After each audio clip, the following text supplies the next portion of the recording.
Pagi itu di depan seluruh guru dan siswa SMA Negeri 45 Jakarta, kepala sekolah memanggil nama saya dengan suara dingin yang menggema di lapangan upacara. Bu Sinta Andriani, Anda adalah pengaruh buruk bagi generasi muda karena berani mencintai sesama wanita. Kata-kata itu seperti petir menyambar dada saya dan yang tak terduga kemudian adalah murid saya Lina yang selama ini selalu diam justru menatap saya dengan mata berkaca-kaca seolah siap mengubah segalanya. Udara pagi Jakarta yang lembab terasa semakin berat saat ratusan pasang mata menatap saya seolah saya adalah penjahat terbesar di dunia ini. Saya berdiri di panggung kecil dengan tangan gemetar, kebaya putih saya yang biasa rapi kini terasa seperti beban berat. Baru kemarin malam saya memutuskan untuk tidak lagi bersembunyi. Rina, kekasih saya selama 3 tahun, telah meminta saya untuk berhenti bertemu diam-diam karena keluarganya mulai curiga. Kami bertemu di sebuah kai kecil di kawasan Menteng, tempat orang-orang Jakarta sibuk dengan kopi dan pekerjaan, tanpa tahu bahwa dua perempuan di sudut ruangan itu sedang berbagi mimpi yang dilarang. Saya ingat bagaimana tangan Rina yang lembut menyentuh punggung tangan saya di bawah meja sambil berbisik, "Kita harus berani Sinta, kalau tidak kita akan mati perlahan." Malam itu setelah pulang dari kai saya pulang ke rumah orang tua di Depok dan memutuskan untuk mengaku semuanya. Ayah saya yang pensiunan tentara langsung berdiri dengan wajah merah padam. "Kamu gila Sinta. Kamu mau hancurkan nama baik keluarga kita." Ibu saya menangis di sudut ruangan sambil memegang tasbihnya seolah doa bisa menghapus kenyataan. Kakak perempuan saya yang sudah menikah malah menelepon sepupu-sepupu untuk memberitahu Sinta sudah tidak waras, dia jatuh cinta sama perempuan. Pagi harinya berita itu sudah sampai ke sekolah, entah melalui siapa.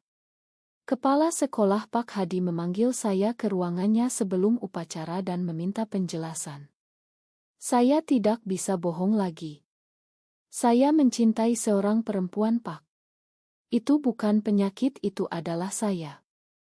Dia menggelengkan kepala dan memutuskan untuk mengungkapkan di depan umum sebagai contoh buruk. Sekarang saya berdiri di sini dengan hati yang hancur, tapi anehnya ada kekuatan baru yang muncul saat saya melihat Lina, murid kelas 12 yang biasa pendiam itu, menggenggam buku catatannya erat-erat. Setelah upacara siswa-siswa berhamburan, tapi Lina mendekati saya dengan suara pelan, "Bu Sinta, saya percaya Ibu. Jangan menyerah." Kata-kata itu seperti angin segar di tengah badai. Saya pulang ke rumah dengan hati campur aduk. Orang tua saya sudah menunggu di ruang tamu dengan wajah dingin. Ayah bilang, "Mulai hari ini kamu tidak boleh keluar rumah, kalau tidak mau kami usir." Ibu hanya menunduk sambil menangis. Malam itu saya menelepon Rina tapi dia tidak mengangkat. Pesan yang masuk kemudian membuat dunia saya runtuh. "Dema Sinta, keluarga saya tidak terima. Kita harus berhenti." Pengkhianatan pertama datang dari orang yang saya cintai. Saya duduk di lantai kamar menangis sendirian, tapi besok pagi saya harus kembali ke sekolah karena kontrak mengajar saya belum berakhir. Di kelas Lina duduk di bangku depan dan setiap kali mata kami bertemu dia memberikan senyum kecil yang penuh makna. Saya tidak tahu bahwa gadis itu akan menjadi kunci perubahan yang tak terduga. Sore harinya saya dipanggil lagi ke ruang kepala sekolah. Pak Hadi bilang, "Bu Sinta, Anda diskor selama 2 minggu. Ini demi nama baik sekolah." Orang tua siswa sudah mulai komplain. Saya mengangguk tapi di dalam hati saya berjanji tidak akan mundur. Di rumah kakak saya datang membawa suaminya dan mereka mulai berbicara tentang mengobati saya dengan cara tradisional. "Kita kirim ke pesantren saja biar sembuh," kata kakak saya dengan nada dingin. Saya menolak keras dan malam itu untuk pertama kalinya ayah mengancam akan mencabut hak waris saya. Tekanan semakin berat, tapi setiap malam saya mengingat pelukan Rina yang hangat dan senyum Lina yang penuh harap. Ini baru permulaan dari perang yang akan mengubah hidup saya selamanya. 2 minggu diskors terasa seperti neraka kecil di rumah orang tua saya. Setiap pagi ibu membawa sarapan dengan mata sembab dan ayah hanya diam sambil membaca koran seolah saya tidak ada. Kakak saya datang hampir setiap hari membawa ustadz dari masjid dekat rumah untuk memberi nasihat. Ustadz itu bicara panjang lebar tentang dosa besar dan bagaimana Allah tidak meridhoi hubungan sesama jenis. Saya mendengarkan sambil menahan air mata tapi di dalam hati saya tahu ini bukan dosa, ini adalah cinta. Rina masih tidak mau bicara meski saya kirim pesan setiap malam. Akhirnya pada hari ke-7 dia balas singkat, keluarga saya mengancam akan memutus hubungan kalau saya terus hubungi kamu. Ma Sinta, aku takut. Pengkhianatan kedua itu lebih sakit dari yang pertama. Saya duduk di teras rumah Depok sambil memandang pohon mangga tua yang sudah ada sejak kecil dan bertanya-tanya apakah cinta ini layak diperjuangkan. Di sekolah berita tentang saya sudah menyebar seperti api. Beberapa guru senior menghindari saya di koridor dan orang tua siswa mulai menulis surat protes ke kepala sekolah. Pak Hadi menelepon saya di akhir minggu pertama Bu Sinta, banyak orang tua minta Anda dipecat. Saya kasih waktu sampai akhir bulan untuk memutuskan mundur dengan baik. Saya menolak. Saya tidak melakukan kesalahan, Pak. Saya hanya jujur. Malam itu Lina menelepon saya diam-diam dari kamar asramanya. Bu, saya dengar ibu diskors. Saya kumpulkan tanda tangan dari teman-teman kelas 12. Kami tidak setuju ibu dipecat. Suara gadis itu penuh semangat meski masih remaja. Saya terharu tapi juga khawatir. Lina, jangan lakukan itu, nanti kamu yang kena masalah. Dia hanya tertawa kecil. Jebu, saya sudah lama diam tentang diri saya sendiri. Sekarang saatnya berani. Kata-kata itu membuat saya tersadar bahwa Lina mungkin juga sedang berjuang dengan identitasnya. Saya tidak bertanya lebih lanjut karena takut membahayakan dia.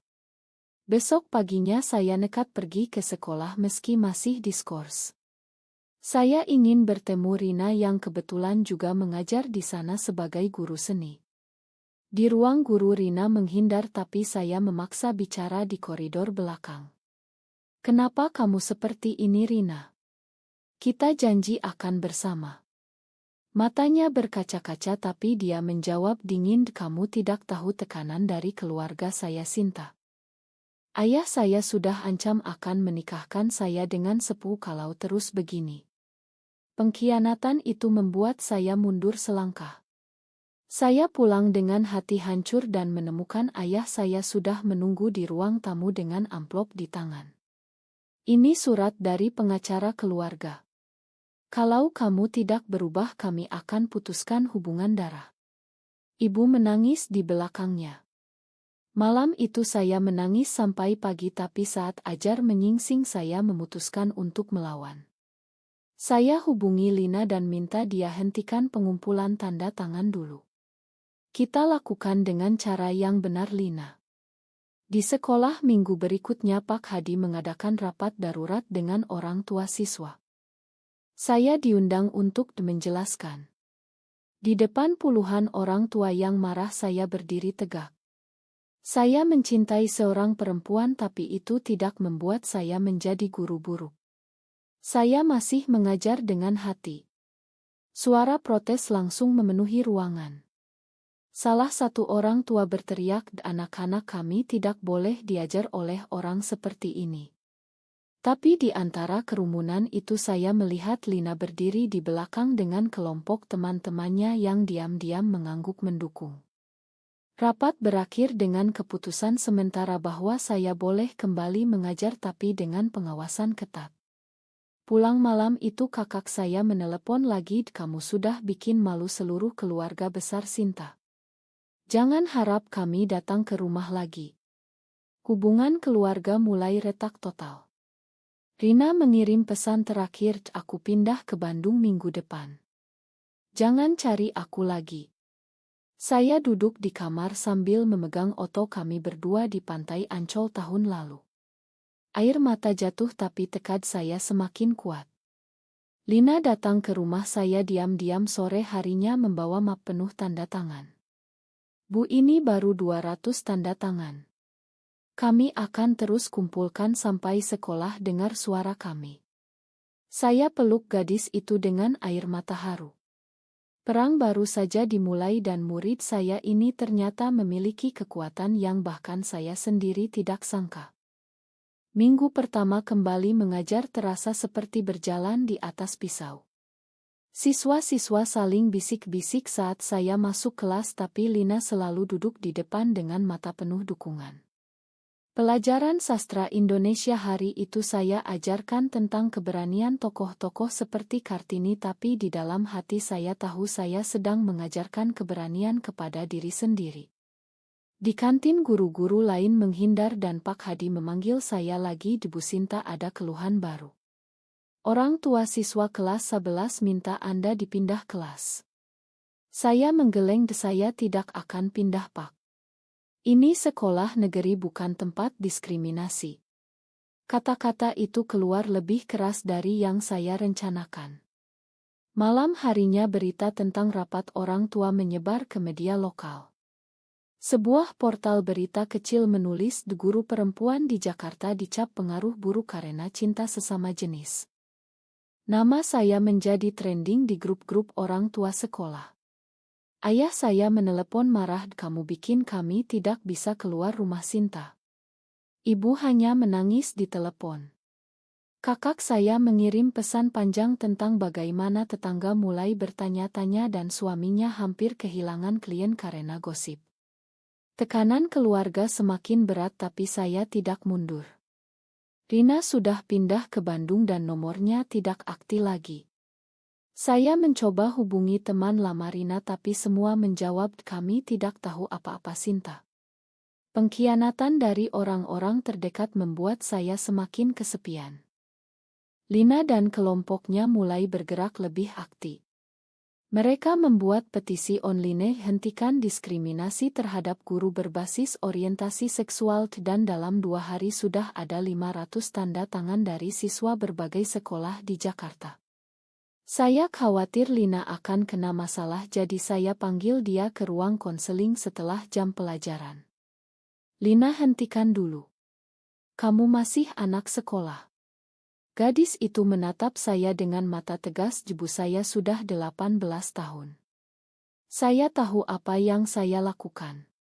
Saya juga seperti ibu dulu diam karena takut tapi sekarang tidak lagi. Pengakuan itu membuat saya terdiam. Ternyata Lina juga menyimpan rahasia yang sama. Kami bicara panjang lebar malam itu di taman sekolah yang sepi. Dia cerita tentang perasaan yang selama ini dia pendam terhadap teman sekelasnya.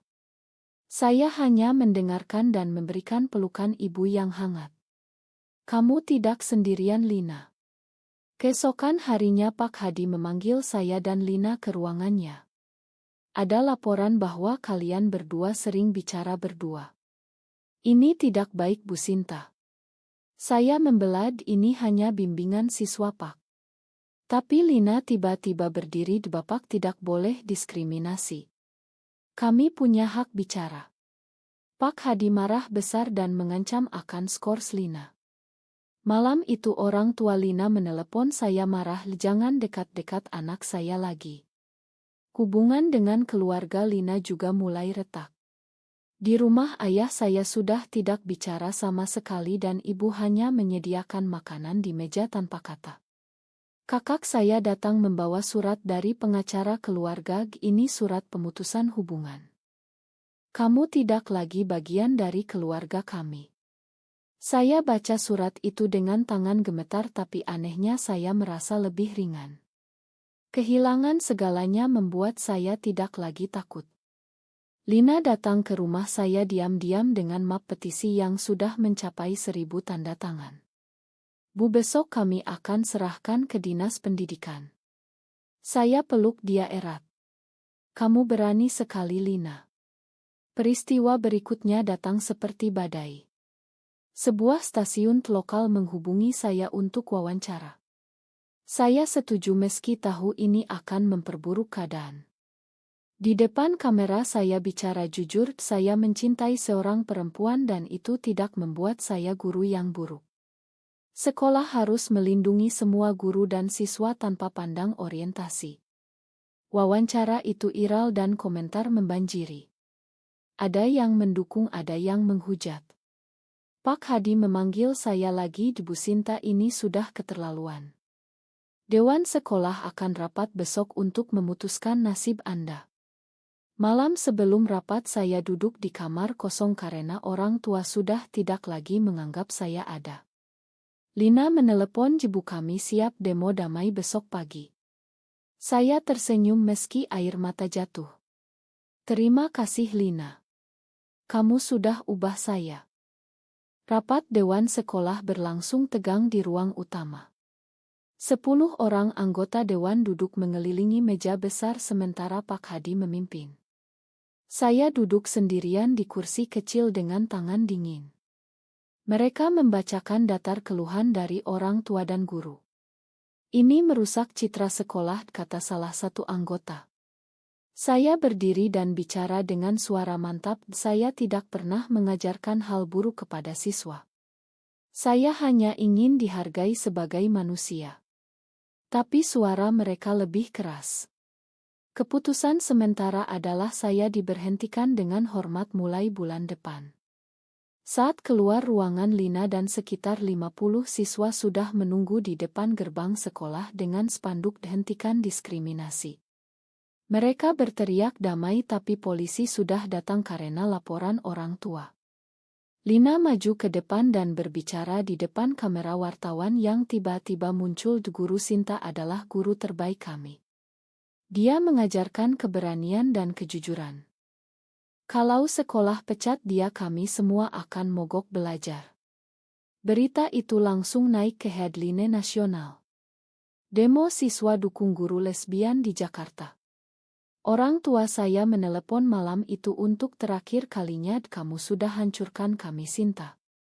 Jangan pernah pulang lagi. Suara ayah dingin seperti es. Ibu hanya menangis di latar belakang. Saya duduk di apartemen kecil yang saya sewa setelah diusir dan menangis sejadi-jadinya. Rina melihat berita dari Bandung dan mengirim pesan singkat, kamu hebat Sinta, tapi aku tidak bisa ikut.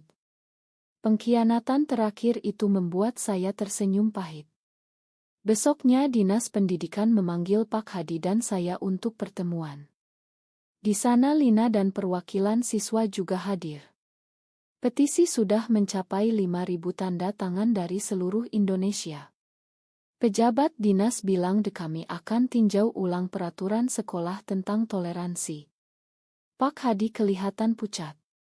Sore harinya demo semakin besar. Ratusan siswa dari sekolah lain bergabung. Media nasional meliput dan opini publik mulai berubah. Banyak orang tua yang awalnya marah mulai mempertanyakan kenapa kita takut pada cinta. Di tengah keramaian Lina memeluk saya di depan gerbang sekolah, Bu, kita menang setengah jalan. Malam itu saya menerima telepon dari kakak saya yang suaranya bergetar, Sinta, makan kami. Ibu sakit karena stres. Tolong pulang. Tapi saya tolak dengan lembut, saya pulang kalau kalian terima saya apa adanya. Keluarga mulai retak tapi juga mulai mempertimbangkan. Pak Hadi memanggil saya ke kantornya esok pagi. Bu Sinta, dewan sepakat untuk menunda pemberhentian. Tapi Anda harus tanda tangan surat pernyataan tidak akan mempengaruhi siswa. Saya tolak. Saya tidak akan bohong lagi, Pak. Lina dan teman-temannya terus demo setiap hari. Tekanan semakin kuat hingga akhirnya Dinas Pendidikan mengeluarkan surat edaran baru tentang pedoman toleransi dan anti-diskriminasi di sekolah. Pak Hadi dipaksa mengadakan rapat umum dan mengumumkan perubahan aturan. Mulai sekarang sekolah melindungi semua guru dan siswa tanpa pandang orientasi seksual. Kata-kata itu disambut sorak-sorai siswa. Saya berdiri di belakang panggung dengan air mata bahagia. Lina naik ke panggung dan memeluk saya di depan semua orang. Bu Sinta, kamu sudah ubah kami semua. Tapi kemenangan ini datang dengan harga. Keluarga saya masih dingin meski ibu mulai bicara lagi. Rina tetap hilang. Karier saya selamat tapi reputasi tetap tercoreng di mata banyak orang. Saya pulang ke apartemen kecil dan duduk di balkon memandang lampu Jakarta malam. Perjuangan belum selesai tapi setidaknya sekarang ada harapan. Perubahan aturan sekolah menjadi berita besar di seluruh Indonesia. Koran-koran nasional menulis sekolah Jakarta ubah aturan setelah demo siswa dukung guru lesbian. Pak Hadi terlihat lebih tenang sekarang meski masih menghindari kontak mata dengan saya. Di kelas siswa-siswa mulai berani bertanya tentang toleransi dan saya jawab dengan hati-hati tanpa memaksakan. Lina menjadi pahlawan di sekolah. Teman-temannya memanggilnya Lina si pembela guru. Tapi di rumah Lina sendiri masalah baru muncul. Orang tuanya melarang dia keluar rumah setelah demo dan ayahnya yang pengusaha besar mengancam akan pindahkan sekolah. Lina menelepon saya tengah malam. Jebu, saya takut tapi saya tidak menyesal. Saya datang ke rumahnya diam-diam dan bicara dengan orang tuanya. Bapak Ibu, Lina hanya ingin keadilan. Dia tidak salah. Ayah Lina marah tapi ibunya mulai melunak setelah mendengar cerita saya tentang keluarga saya sendiri. Perlahan hubungan Lina dengan orang tuanya membaik meski masih tegang. Di pihak saya, kakak saya datang ke apartemen membawa makanan kesukaan saya. Ibu ingin ketemu kamu, Sinta. Ayah masih marah tapi dia mulai baca berita tentang kamu. Saya pulang ke Depok akhir pekan itu. Ibu memeluk saya lama sambil menangis. Kemakan ibu, nak. Ayah hanya duduk diam di kursi tapi tidak mengusir saya lagi. Itu sudah kemajuan besar. Rina tetap tidak muncul. Saya coba cari tahu lewat teman bersama dan tahu bahwa dia sudah menikah dengan pria pilihan keluarganya di Bandung. Berita itu seperti pisau terakhir di hati tapi saya sudah belajar untuk melepaskan. Di sekolah Pak Hadi memanggil saya ke ruangannya lagi. Bu Sinta, terima kasih sudah tidak membuat masalah lagi. Tapi ada tawaran dari dinas untuk Anda menjadi pembicara tentang toleransi di sekolah-sekolah lain. Saya terima dengan senyum. Lina dan kelompoknya mulai mengorganisir klub sahabat toleransi di sekolah dan saya menjadi pembimbingnya. Setiap minggu kami bicara tentang identitas diri dan penerimaan. Banyak siswa yang selama ini diam mulai berani berbagi cerita mereka sendiri. Suasana sekolah berubah. Guru-guru lain mulai menyapa saya lagi meski masih ada yang bisik-bisik. Suatu hari di kantin seorang guru senior mendekati saya. Bu Sinta, makan kami dulu. Kami takut ikut-ikutan. Saya hanya tersenyum, tidak apa-apa Bu. Yang penting sekarang lebih baik. Lina lulus dengan nilai bagus dan diterima di Universitas Negeri Auritnya. Sebelum wisuda dia datang ke apartemen saya membawa hadiah kecil. Bu, terima kasih sudah tunjukkan jalan. Saya akan terus berjuang di kampus nanti. Kami peluk lama dan saya tahu murid saya ini sudah dewasa dengan cara yang indah. Keluarga saya mulai pulih perlahan. Ayah saya bahkan bertanya tentang pekerjaan baru saya sebagai pembicara. Kamu hebat, nak, meski ayah masih sulit terima. Kata-kata itu sudah cukup bagi saya. Tapi di tengah semua kebaikan ini ada satu hal yang tetap mengganggu. Media sosial masih penuh komentar negatif dan kadang saya dapat ancaman anonim. Saya belajar untuk tidak membaca lagi. Suatu malam Lina menelepon dari kampusnya. Bu, ada berita baru. Beberapa sekolah di Jawa ikut ubah aturan seperti kita. Saya tersenyum di telepon. Perubahan yang dimulai dari satu keputusan berani kini menyebar. Saya duduk di balkon lagi memandang kota yang sama tapi sekarang terasa lebih terang. Perjuangan masih panjang tapi saya tidak lagi sendirian. Tahun berganti dan saya sudah menjadi pembicara tetap di banyak seminar pendidikan di seluruh Indonesia. Cerita saya tentang perjuangan di SMA Negeri 45 Jakarta selalu disambut tepuk tangan meski kadang ada yang keluar ruangan. Lina sekarang kuliah jurusan psikologi dan sering mengundang saya ke kampusnya untuk sharing sesion. Kami tetap dekat seperti ibu dan anak. Keluarga saya akhirnya menerima saya sepenuhnya setelah ibu sakit parah dan saya rawat selama sebulan. Ayah saya memeluk saya di rumah sakit pemakan ayah yang dulu Sinta. Kakak saya dan suaminya sekarang sering mengajak saya makan malam bersama. Rina tetap hilang di Bandung dan saya sudah tidak lagi mencarinya. Cinta pertama itu sudah menjadi pelajaran berharga. Di sekolah lama Pak Hadi sudah pensiun dan penggantinya meneruskan semangat toleransi. Klub Sahabat Toleransi kini punya cabang di 10 sekolah lain di Jakarta. Suatu hari saya diundang kembali ke SMA Negeri 45 untuk menjadi pembicara wisuda. Lina datang khusus dari Bandung untuk hadir. Di panggung saya berdiri di depan ratusan siswa baru dan bicara tentang keberanian menjadi diri sendiri. Saya pernah dicap pengaruh buruk karena mencintai sesama wanita. Tapi murid saya Lina yang mengajarkan saya bahwa kebenaran selalu menang. Sorak-sorai memenuhi aula. Setelah acara Lina memeluk saya erat, ibu kamu sudah ubah Indonesia sedikit demi sedikit. Saya pulang malam itu dengan hati penuh syukur. Di apartemen saya buka laci dan ambil oto lama bersama Rina. Saya tersenyum dan masukkan kembali. Masa lalu sudah selesai.